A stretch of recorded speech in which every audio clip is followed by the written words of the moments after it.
Сыз түнде жырықай, сәулесі сыда дірілдеп, ауылдың жаны тереңсай, тасыған өзен күрілдеп. Қалың ағаш жапырағы, сыбырласып көстелесі, көрінбей жүрдің топырағы, құлпырған жасыл жер жүзі. Эта фотография была передана в музей Абая 6 февраля 1941 года по акту. Нашел и сохранил ее, а затем передал музею Мухтара Ойза.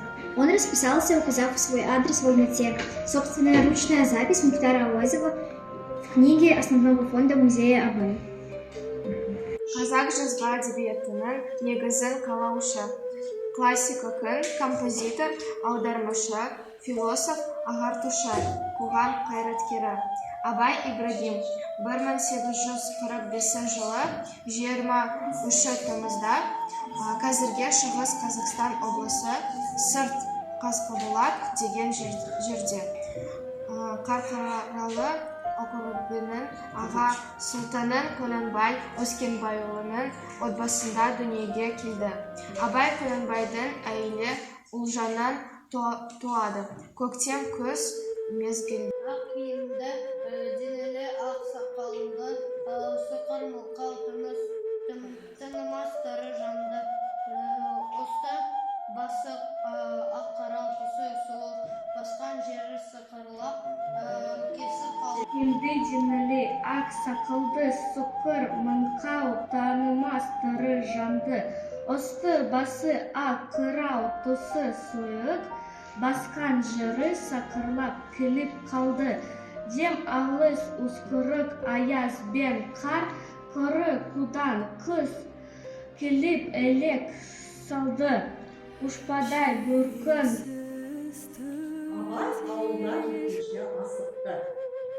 Сүйінші, ала абай ғой айналайын, апасынан айтыншы.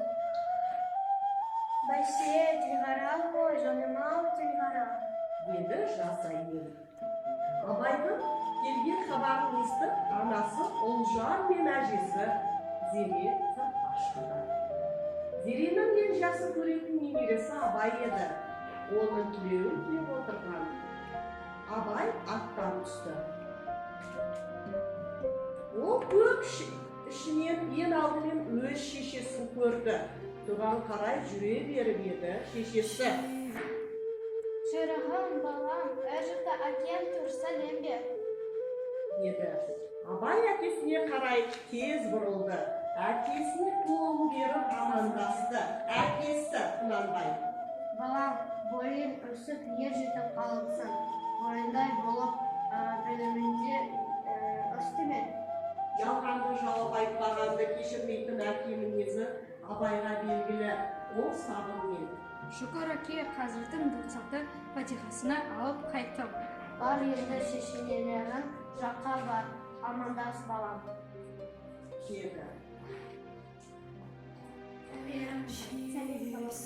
Сәлем, анам.